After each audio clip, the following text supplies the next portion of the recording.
ক্যালকাটা ইউনিভার্সিটির আন্ডারে 4th সেমিস্টারের ছাত্রছাত্রী আছো এবং তোমাদের এডুকেশন অর্থাৎ শিক্ষাবিজ্ঞান সাবজেক্টটা মাইনর সাবজেক্ট হিসাবে আছে। তোমাদের জন্য আজকের ক্লাসটা খুবই গুরুত্বপূর্ণ। আজকের ক্লাসে তোমাদের 4th সেমিস্টার এডুকেশন মাইনর সাবজেক্টের 100% কমনযোগ্য সাজেশান এবং সিলেবাস নিয়ে আলোচনা করব।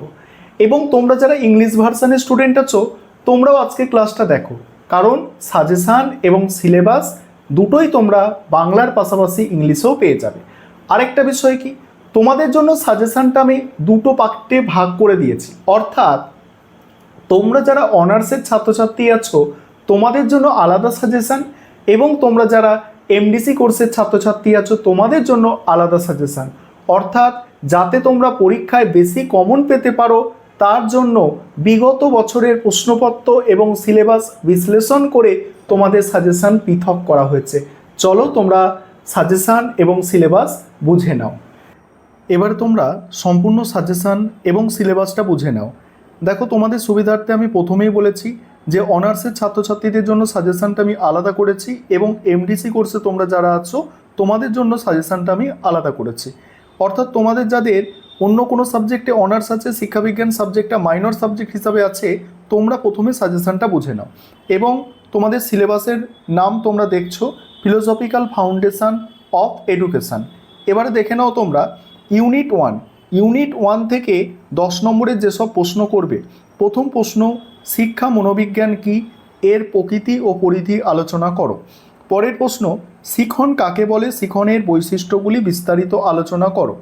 3 নম্বর প্রশ্ন আছে, বিস্মৃতি কাকে বলে, বিস্মৃতির কারণ ও স্মরণশক্তি উন্নত করার উপায়গুলি আলোচনা করো। পরের প্রশ্ন, ব্যক্তিত্বের সংজ্ঞা দাও, ব্যক্তিত্বের লক্ষণগুলি বিস্তারিতভাবে আলোচনা করো।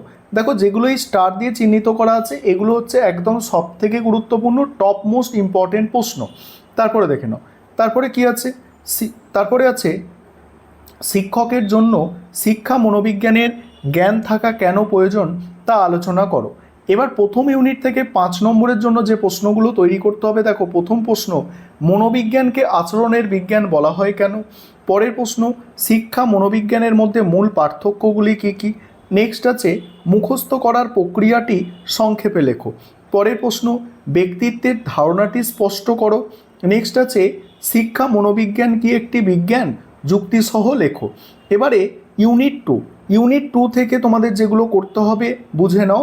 দেখো, এখানে 10 নম্বরের প্রশ্ন প্রথমেই আছে। প্রথম প্রশ্ন, পিয়াজের প্রাজ্ঞামূলক বা জ্ঞানমূলক বিকাশের তত্ত্বটি বিস্তারিত আলোচনা করো বা বর্ণনা করো। পরের প্রশ্ন আছে, কোহলবার্গের নৈতিক বিকাশের তত্ত্বটি আলোচনা করো। নেক্সট, সামাজিক বিকাশ বলতে কী বোঝো, ভাইগাটস্কির সামাজিক বিকাশের তত্ত্বটি আলোচনা করো। নেক্সট, বান্দুরার সামাজিক শিখন তত্ত্বটি ব্যাখ্যা করো।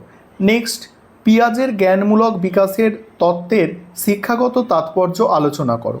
এবার 5 নম্বরের প্রশ্ন দেখো, এই ইউনিট থেকে প্রথম প্রশ্ন হচ্ছে, ভাইগাটস্কির তত্ত্বে জেপিডি এর ধারণাটি ব্যাখ্যা করো।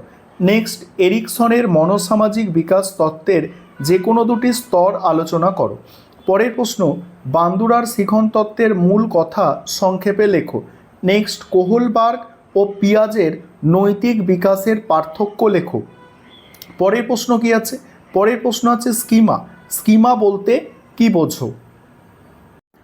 এবারে 3 নম্বর ইউনিট থেকে দেখো 10 নম্বরের প্রশ্ন। এখানে প্রথম প্রশ্ন আছে, গিলফোর্ডের বুদ্ধির শক্তি কাঠামো তত্ত্বটি চিত্তসহ আলোচনা করো।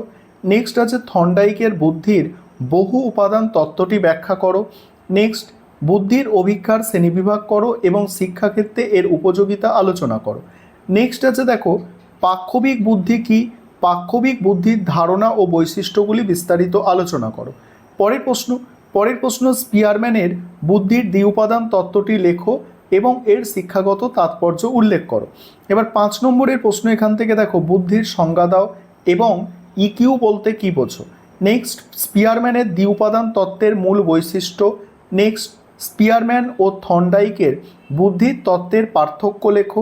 পরের প্রশ্ন, বুদ্ধাঙ্ক বলতে কী বোঝো, পাক্ষবিক বুদ্ধির 5টি বৈশিষ্ট্য লেখো। এবার তোমরা যারা এমডিসি কোর্সের স্টুডেন্ট আছো এবং তোমাদের এডুকেশন সাবজেক্টটা মাইনর সাবজেক্ট হিসাবে আছে তোমরা এবারে সাজেশনটা দেখো। একটা বিষয় তোমাদের এখানে বলবো, তোমাদের জন্য অনলাইন কোচিং ক্লাস চলছে। তোমরা যদি কেউ পেড ব্যাচে অ্যাডমিশন নিতে ইচ্ছুক থাকো বা আমাদের থেকে পিডিএফ নোটস কিনতে চাও, তাহলে স্ক্রিনে একটা নম্বর দেখতে পাচ্ছ, ওই নম্বরে তোমরা যোগাযোগ করতে পারো। এবারে ইউনিট 1 থেকে প্রথমেই 10 নম্বরের প্রশ্ন দেখে নাও। প্রথম প্রশ্ন আছে শিক্ষা ও মনোবিজ্ঞানের সম্পর্ক বিশদে আলোচনা করো। পরের প্রশ্ন আছে শিখন কি, শিখনের বৈশিষ্ট্য ও প্রকৃতি আলোচনা করো। 3 নম্বর প্রশ্ন ব্যক্তিত্বের ধারণা ও সংজ্ঞা দাও। ব্যক্তিত্বের সংলক্ষণগুলি আলোচনা করো। তারপরের প্রশ্ন মুখস্থ করার প্রক্রিয়াটি বর্ণনা করো। স্মরণশক্তি উন্নত করার সাশ্রয়ী উপায়গুলি কী কী। নেক্সট শিক্ষা মনোবিজ্ঞান বলতে কী বোঝো, শিক্ষাক্ষেত্রে এর প্রয়োজনীয়তা আলোচনা করো। এবার 5 নম্বরের প্রশ্ন এখান থেকে দেখো বিস্মৃতির কারণগুলি সংক্ষেপে লেখো। শিক্ষা মনোবিজ্ঞানের পরিধি উল্লেখ করো। মনোবিজ্ঞানকে আচরণের বিজ্ঞান বলা হয় কেন। তারপরে শিক্ষা ও মনোবিজ্ঞানের মধ্যে মূল পার্থক্য কী। একজন শিক্ষকের কেন শিক্ষা মনোবিজ্ঞানের জ্ঞান থাকা প্রয়োজন। এবারে ইউনিট 2 থেকে দেখো 10 নম্বরের প্রশ্ন প্রথমেই আছে পিয়াজের জ্ঞানমূলক বিকাশের তত্ত্বটি বিশদে আলোচনা করো। ভাইগটস্কির সামাজিক বিকাশ তত্ত্বটি বর্ণনা করো এবং এর শিক্ষাগত তাৎপর্য লেখো। তারপরে আছে এরিকসনের মনোসামাজিক বিকাশের তত্ত্বের বিভিন্ন পর্যায়গুলি আলোচনা করো। তারপরে আছে মানব বিকাশের বিভিন্ন স্তরগুলি কী কী, শিক্ষাক্ষেত্রে এদের গুরুত্ব আলোচনা করো। পরের প্রশ্ন হচ্ছে কোহলবার্গের নৈতিক বিকাশ তত্ত্বের শিক্ষাগত তাৎপর্য ব্যাখ্যা করো। পরের প্রশ্ন 5 নম্বরের প্রশ্ন এবারে কোহলবার্গের নৈতিক বিকাশের স্তরগুলি সংক্ষেপে লেখো। নেক্সট পিয়াজের তত্ত্বে স্কিমা বলতে কী বোঝো। জেপিডি ধারণাটি ব্যাখ্যা করো। নেক্সট আছে দেখো এরিকসনের তত্ত্বে শিক্ষাগত তাৎপর্য উল্লেখ করো। কোহলবার্গ ও পিয়াজের নৈতিক বিকাশের তত্ত্বের পার্থক্য কী। এবারে 3 নম্বর ইউনিট থেকে দেখো 3 নম্বর ইউনিট থেকে প্রথমেই আছে স্পিয়ারম্যানের দ্বি উপাদান তত্ত্বটি বিস্তারিত আলোচনা করো। নেক্সট আছে গিলফোর্ডের বুদ্ধির গঠন তত্ত্বটি আলোচনা করো। থর্নডাইকের বুদ্ধির বহু উপাদান তত্ত্বটি ব্যাখ্যা করো। পাক্ষবিক বুদ্ধিমত্তা ও ইকিউ এর ধারণাটি বিশদে আলোচনা করো। বুদ্ধির সংজ্ঞা দাও। একটি আদর্শ বুদ্ধির অভিক্ষার বৈশিষ্ট্যগুলি কী কী। এবার 5 নম্বরের প্রশ্ন বুদ্ধির অভিক্ষার শ্রেণীবিভাগ করো। শিক্ষাক্ষেত্রে বুদ্ধির অভিক্ষার ব্যবহারগুলি কী কী। তারপরে আছে স্পিয়ারম্যানের তত্ত্বে জি এবং এস উপাদানের বৈশিষ্ট্য লেখো। নেক্সট আছে গিলফোর্ডের তত্ত্ব অনুযায়ী বুদ্ধির 3টি মাত্রা কী কী এবং তারপরের প্রশ্ন হচ্ছে বুদ্ধাঙ্ক বলতে কী বোঝো। এবারে তোমাদের সিলেবাসটা তোমাদের সম্পূর্ণ দেখে নাও। সিলেবাসে ইউনিট 1 থেকে পড়তে হচ্ছে মনোবিজ্ঞান এবং শিক্ষার মধ্যে সম্পর্ক। সেখানে যেসব টপিক আছে দেখতে পাচ্ছ এবং দুটো ভাষায় স্পষ্ট করে লিখে দেওয়া হয়েছে যাতে তোমাদের বুঝতে কোনো অসুবিধা না হয়। তারপরে দেখো 2 নম্বর ইউনিট, এরপরে আছে 2 নম্বর ইউনিট দেখো 2 নম্বর ইউনিট হচ্ছে মানব বিকাশের স্তর, প্রকার এবং তাদের শিক্ষাগত তাৎপর্য।